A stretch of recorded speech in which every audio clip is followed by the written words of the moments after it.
Lucky enough to be joined by Janelle Monae, fresh off her opening with the legend Prince. I've got to tell you, Janelle, this video or this picture that we saw posted on Twitter of Prince basically photobombing your performance. You opened for him. What must that be like? Oh my gosh, I'm still pinching myself.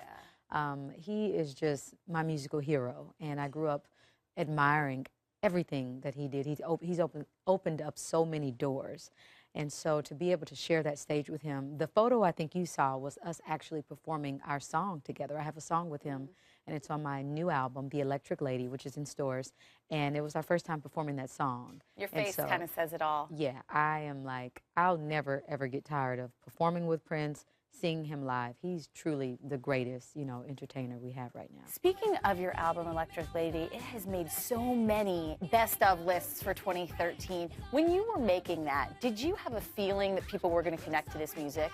I prayed about it. I prayed. I knew my intentions were good. I always love to incorporate, messages of hope and love and unity. And this album dealt with community and uplifting those who are oftentimes marginalized, especially women.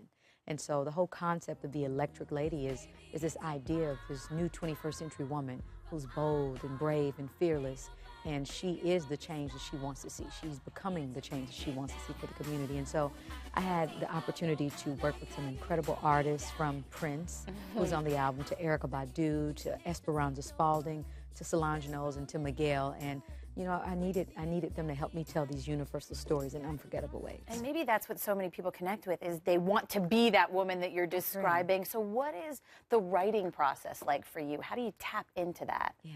Well, usually, believe it or not, I actually had a lot of dreams, and I would have to keep my voice memo recorder near my bed, because I would have like these dreams of like certain images I would see that would inspire a song, or melodies. I even one time heard a full band that does not exist performing songs. And so I had to like jump up in the middle of the night and like, mimic what I heard in my mind. And so it's moments like those that are unpredictable.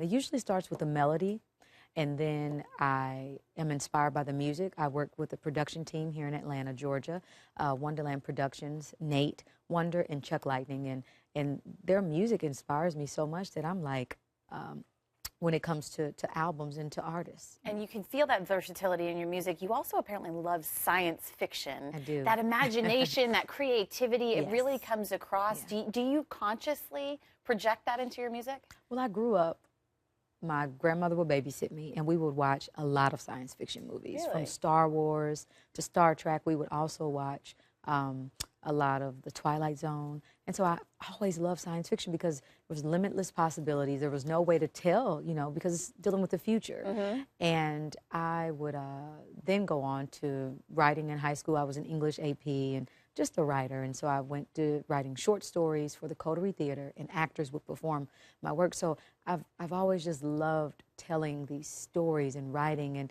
And I think with science fiction, because there's just limitless possibilities, your imagination can run wild. I mean, George Lucas, who I had the opportunity of performing for this year at his wedding. Oh, cool. And yeah, so I got a chance to speak with him. Do you have a favorite sci-fi movie?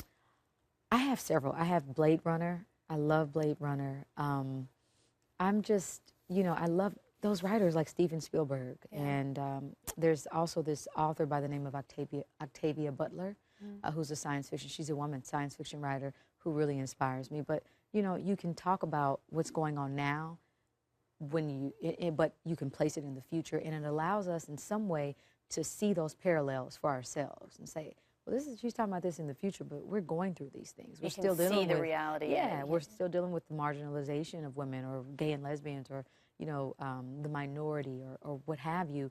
When I'm speaking about the android, the other, so you can parallel that android science fiction character to someone who represents the other in today's society. You have a lot going on right now. Let's talk about what's next. First up, New Year's Eve, you're going to be hosting the Peach Drop there, performing, headlining.